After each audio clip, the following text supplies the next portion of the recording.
Whiteouts, ice storms, freezing temps. West Michigan winters can be brutal. We'll show you how to be prepared and stay safe. Now, it's time for News Channel 3's Winter Weather Special, sponsored by Kalamazoo Valley Community College and Kalamazoo Valley Museum.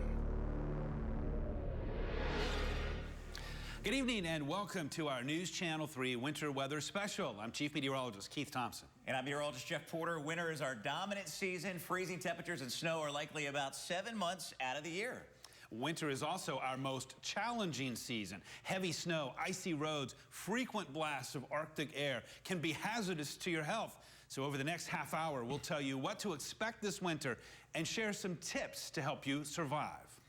Fast-moving Clipper systems, Keith, thank you. Moisture-laden winter storms in the Ohio Valley and lake-effect snow all bring measurable snowfall to West Michigan. It could start snowing in October. It may last and even accumulate all the way into the month of April. Traditionally, lake-effect snow is the biggest factor in determining what locations see the most snow in West Michigan. Areas west of US 131 on average see anywhere from 80 to 95 inches of snow, if not more. This includes all of our lakeshore snowbelt areas. Kalamazoo and Grand Rapids generally see between 70 and 75 inches in a traditional winter. As we move farther away from Lake Michigan, seasonal snowfall amounts drop significantly, somewhere between 50 and 60 inches per season in Battle Creek.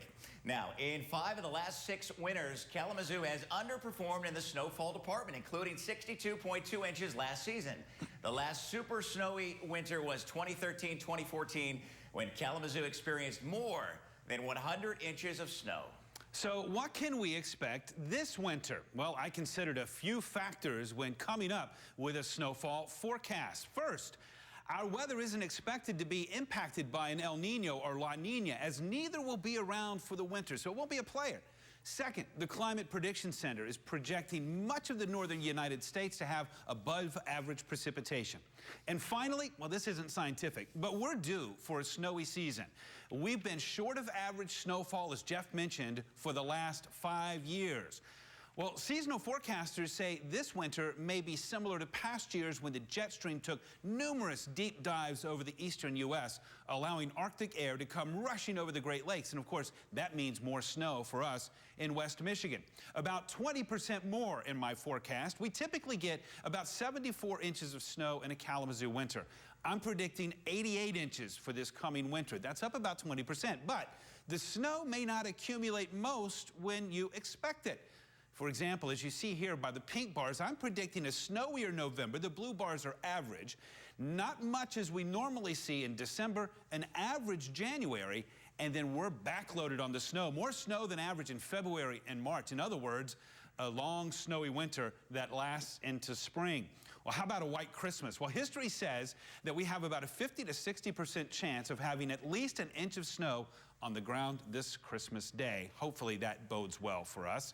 Well, as we all know well here in West Michigan, there are several different types of winter precipitation, and sometimes we can see multiple kinds in the very same day. Yeah, no doubt about it. Meteorologist Will Haney joins us now to explain the different types and how they form. Yeah, Keith, Jeff, in the example behind me, let's start with the assumption that our cloud layer is below freezing. Now, this is normally the case in the cold months here in West Michigan. When the air is between the ground and the cloud above freezing, that's going to mean that our precipitation will fall as rain. Now, sometimes a very shallow layer of below freezing temperatures blankets the surface. When that's the case, well, rain will freeze on contact with the ground or other objects. That's what we call freezing rain, and that's extremely dangerous for travel, and it can bring serious tree damage. Now, sleet happens in a different way. There's actually a narrow layer of air that's above freezing, usually a few thousand feet up, and the precipitation falls through it, causing it to partially melt before refreezing into a pellet-like ball of ice that can sometimes accumulate. Another big headache for travel. Now, lastly, when the column is below freezing, snow will fall closer to, or the snow will fall and it's just all snow. So that one's a kind of no-brainer. Column all below freezing, we know that one. Now, understanding these different types of precipitation, that will help you better understand our forecast as we prepare for the winter weather ahead. Jeff? Will, thank you very much. Advisories, watches, and warnings help us distinguish between winter weather that's significant enough to impact travel versus winter weather significant enough to stop traffic, close schools and businesses, and disrupt the flow of everyday life. To be extremely clear, we do not issue advisories or warnings in the winter season or any season. They're created by the National Weather Service offices in Grand Rapids and northern Indiana. We as meteorologists are the liaison between the messages and you, our loyal viewers. Let's explain winter weather advisories first. They generally speak to lighter amounts of snow and ice. The most common advisory is a winter weather advisory. However, we have our fair share of lake effect snow advisories in our lake shore counties. The winter weather advisory is essentially a travel advisory, which says we're anticipating enough snow or ice to impact travel. A winter weather advisory is versatile in that it could caution about an inch of snow during the rush hour or 7 inches of lake effect snow over a long weekend. As far as ice concerns go, a winter weather advisory generally means under 1/4 inch of ice and less than 1/2 inch of sleet. A winter weather advisory could also be issued over blowing snow concerns. Winter storm watches are routinely issued in West Michigan. In the wintertime, watches are usually in effect in advance of a period of accumulating snow or ice. Generally, winter storm watches are issued 12 to 36 hours before a winter storm. They speak to the expectation for a significant amount of snow and ice. Winter storm watches inherently mean conditions are favorable for the development of a winter storm. The storm in question would be significant enough to threaten life or property. Now, winter storm warnings are issued numerous times in a West Michigan winter season for heavy amounts of snow or ice. Warnings essentially mean a winter storm is going to pan out and will affect day-to-day life, travel, and commerce. After conversation with the National Weather Service in Grand Rapids, we break down several different reasons why a winter storm warning would be in play. The first expectation is for 8 inches or more of snow in a 6-hour period. Second would be for 12 inches or more of snow in a 12-hour time frame. Now, winter storm warnings may also be issued for 1/4 inch of ice, if not more, alongside consideration for wind and its associated impacts. Bottom line here, winter storm warnings with winter weather means it will be impactful enough to stop cities and travel and close schools and businesses. Keith? Thanks, Jeff. Well, we all know when it comes to snow, the plows come out in numbers. Meteorologist Randy Burns speaks with Michigan Department of Transportation officials about how they operate to make travel as smooth as possible. Randy? Keith, the Southwest Michigan Department of Transportation office covers 7 counties: Berrien, Cass, Branch, St. Joseph, Calhoun, Kalamazoo, and Van Buren. I talk with the spokesperson about how they prepare for winter, plus how they determine when it's time to hit the pavement. This is the time of year when we inspect all our trucks and kind of change them over. Nick Sharippa is the spokesperson for Southwest Michigan Department of Transportation. He says the plows are now getting the winter necessities put on and ready for the next season. Winter. We pay attention to the National Weather Service and know. We look at weather forecasts and weather patterns. We have equipment in our trucks and in our maintenance garages that actually read road surface temperature, wind direction, wind speed, air temperature, ambient temperature. All of that information is fed into a central system to help determine when it's time to drive. If the ground temperature stays warm enough that even if the snow sticks, it's just kind of wet, it doesn't really freeze to the road, it's easy enough just to blade it off. We can just move the material off the road. It's when the ground temperature is cold enough that it freezes, that's when we have to use salt. The responsibility of clearing the roads is largely dependent on what road is discussed. MDOT is responsible for roads that start with an I, M, or a US. There is a way to determine if the plows are out and working on clearing those roads. Our MyDrive website, michigan.gov/drive, has several layers to that map, one of which is a GPS locator for our trucks. So all of our plows that are out, if you click that layer on, it'll show you where they are, and most of them have cameras in them. Clicking on the plow icons will pull up a camera view, giving a driver an idea of the conditions currently in that location. If you're going to travel a section of I-94 and you happen to see one of the plow trucks is on that section and you look and see what they're seeing, you're going to see through their windshield what I-94 looks like in that moment. So it's pretty telling. It's a great piece of information for folks who are trying to plan travel. You will start to see more trucks on the highways as winter presses on. It's important for you to be mindful around the plows. They do a hard job for long hours. Give them room to do what they need to do. Just because they're going too slow for you, the safest place for you to be is still right behind that plow. A big shift MDOT sees this year is in staffing. It staffs an additional 50 to 60 workers to keep up with the 3,300 lane miles they have to clear. The department is still looking to hire 10 to 12 limited-term operators for the winter. If you're interested, visit this story on our website, WWMT.com, to see how you can apply. Guys? Randy, thank you so much. We're heading into winter, and that also means the cloudiest part of the year. Yeah, Will Haney breaks down the difference between the winter blues and something more serious. The longer nights and lack of sun can give some people the dreaded winter blues. Now, for some, this can turn into something more serious, seasonal affective disorder. PsychologyToday.com finds about 10 million Americans have this disorder, known as SAD. In order to be diagnosed officially, doctors say you have to meet criteria for major depression coinciding with specific seasons for at least 2 years. Now, in severe cases, those who suffer are unable to function in their daily lives. One theories doctors have, the longer nights and lack of sun might affect our brain's chemical makeup. Light therapy is one way many treat their seasonal depression. The melatonin, the hormone, is secreted more because it's more dark, and that somehow contributes, or the theory says it does contribute to depression. I think they should always discuss it with the doctor or with a counselor, somebody to give them advice as of what product to buy. And if it works, then it's fine. If it doesn't, then they should seek more help from a professional. In more minor cases, developing an exercise routine may be enough to ward off the blues. Doctors also recommended eating a well-balanced diet and spending added time outside when possible. If you feel like your symptoms are getting severe this winter, know you're not alone. Call a doctor or a mental health professional. Will, thank you very much. Coming up, what Consumers Energy calls the most challenging type of winter weather we face.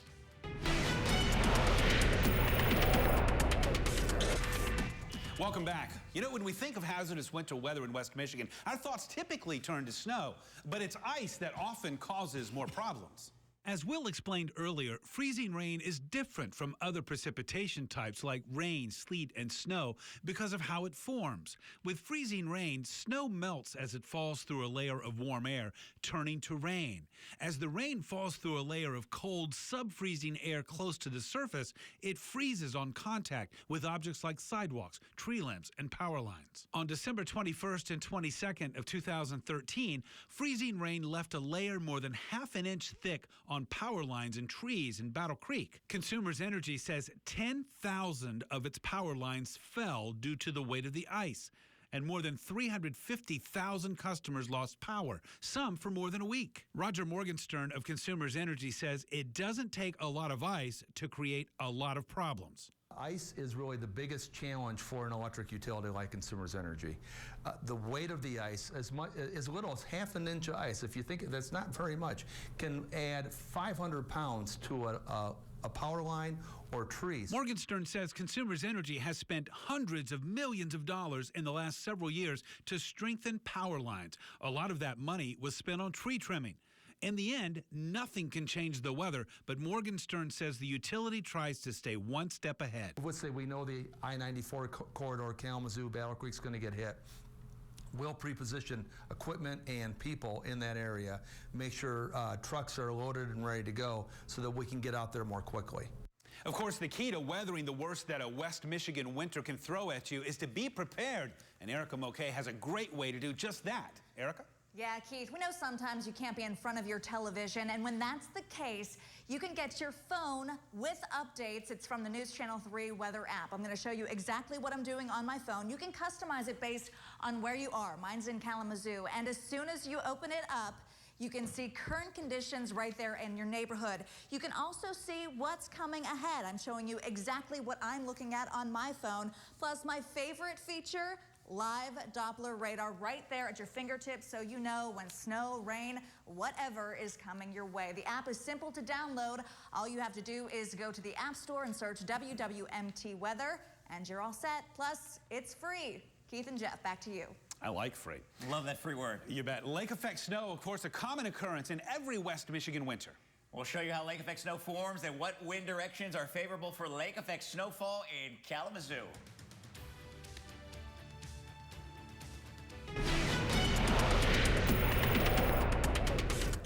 Welcome back to our News Channel 3 Winter Weather Special. I'm meteorologist Jeff Porter. Lake effect snow is purely a Great Lakes phenomenon. Our proximity to Lake Michigan and regular intrusions of cold air are the basic ingredients in its formation. Lake effect snow is not an equal opportunity weather maker, as some communities get pummeled with several inches, while adjacent communities see very little to no snow or even some sun. The process begins when cold air rushes out over the warmer, open waters of Lake Michigan. Heat and moisture rise off of Lake Michigan, helping to form clouds. Now, eventually, these clouds grow taller and taller, leading to the formation of snow within them. The surface wind flow and direction are highly important in determining where lake effect snow will fall. Generally, locations downwind of lake effect snow bands are in line to see the most snow, and in some cases, lake effect snow may fall at rates of 2 to 3 inches per hour, if not greater than that. All right, let's focus on the cases that bring lake effect snowfall into Kalamazoo County. Westerly winds carry snow into Van Buren County and right into Kalamazoo County. If the winds are strong enough, lake effect snow bands will actually stretch into Battle Creek, even Jackson County. A northwest wind is also favorable for snow in Kalamazoo County, especially west of US 131. In moments like these, snowfall tends to be heavier in Oshtemo, Matawan, and Paw Paw versus Kalamazoo. A west-northwest wind is another wind regime promotive of lake effect snow in Kalamazoo. A westerly wind fetch stretches over the widest portion of Lake Michigan, maximizing moisture output. Keith? Well, you know, many people would agree that the worst part of winter in West Michigan is potholes. Meteorologist Will Haney explains why we have so many of them and why it seems some of them never get fixed. Yeah, Keith, construction season ends and another begins. Pothole season is almost here. We all have to deal with them, so we want to explain why Michigan is so pothole prone. Michiganders are all too familiar with those pesky potholes. First thing that comes to mind when you hear the term Michigan potholes. Broken car. Bad. Terrible. Terrible. Michigan potholes are terrible. Deep and scary. My busted tire. Fix the damn roads. Michigan's weather and climate make us a bit more susceptible. We get a good couple weeks of below freezing weather in December, and then shortly after the new year we get a warm spell and it gets up into the mid-upper 30s, maybe even the 40s, which we've seen these past few years. That's when we'll start to get a crop of potholes. Here's why that's a problem. Rain or melted snow seeps into the ground. The water sandwiches itself between the road foundation and soil. When temperatures drop below freezing, the water turns to ice, expanding while it freezes. This pushes up on the road surface above, weakening the pavement. Once the ice melts, a void or weak spot is left below. After a few vehicles drive over that weak spot, a pothole is born. During the cold season, asphalt plants are closed, meaning road crews are limited to temporary fixes called cold patches. We throw it in by the shovelful, vehicles pass over it and pack it down. It's there for however long it's there, and then it starts to come back out again. It's temporary. It's meant to be temporary. Weather is only part of the equation. MDOT spokesman Nick Sharippa says decades of underfunding has left about a quarter of Michigan roads in poor condition. In another 5 years under current funding, he says almost half of all roads will be in poor condition. We can patch a few times and keep a road in good condition, but then we have to go back and do a repaving job or a resurfacing job, right? We don't have the funding to keep up with those, so we are patching patches of patches of patches. We're 2 decades deep in that in a lot of places. As potholes start to blossom this winter, it's important to remember what to do if you're about to drive over one. MDOT recommends drivers stay extra vigilant. Now, if you see a pothole ahead and can't safely steer to avoid it, it's best to slow down and release the brakes before you hit it. Now, for more vehicle safety tips and the phone number to report a pothole, head to this story on our website. Thanks, Will. You know, driving in winter conditions, of course, can be stressful. Meteorologist Randy Burns joins us now with how you can minimize the stress of winter driving. Winter weather will start to make an appearance this month. It's time to think about what you need to do to get your car winter ready. The Kalamazoo County Director of Emergency Management, Mike Korfman, says there are several important things people should do to prepare. First, check your tires. Make sure the tread is deep to provide good traction. If you have winter tires, now is the time to make sure they are good and ready for this upcoming season. The next thing is to check the battery. Cold temperatures reduce your battery's starting power. When temperatures are near 0 degrees, your battery only has about half the cranking power it does at 80 degrees. Korfman says now is the time to check these things before the snow starts to pile up and temperatures drop. Well, number one, you want to get an early start on this because as soon as the first measurable snow happens, everybody wants to get into the garage and have their snow tires put on, or they want to have their cars looked at, or they find out once it gets really cold their battery is dead. And so there's a mad rush at the very first part of winter for people getting into the garages to get their cars worked on. Another important thing to have in your vehicle this time of year is an emergency kit. Corfman says you should have these items: a blanket, flashlight, an emergency kit, just to name a few things. For a full list of tips to winterize your car, visit this story on our website, WWMT.com. And don't forget, you can also help your fellow drivers prepare for the wintry roads this season. If you spot any icy patches or snowy areas, make sure to chime in with your photos at WWMT.com. Welcome back. You know, a West Michigan winter is full of beautiful scenes, and you can share some of that beauty with us by chiming in with your photographs. Erica Moke standing by right now to show us how to do that. Yeah, we say it all the time. We need your help telling the weather story, and we mean it. We love seeing your pictures and featuring them on air. So here's what you need to do. You want to go to our website, WWMT.com. Click on the Chime In tab. There you'll see a bunch of different galleries, including one featuring winter weather. From there, you'll want to add media, and you'll find your picture along with the rest. You can see these all right now at WWMT.com, and we hope to see yours too. Jeff and Keith, back to you. Thanks, Erica. That wraps up our News Channel 3 Winter Weather Special. We hope you've enjoyed the program and learned a few things also. Don't forget to stay with the News Channel 3 weather team online, on air, for the latest winter weather updates.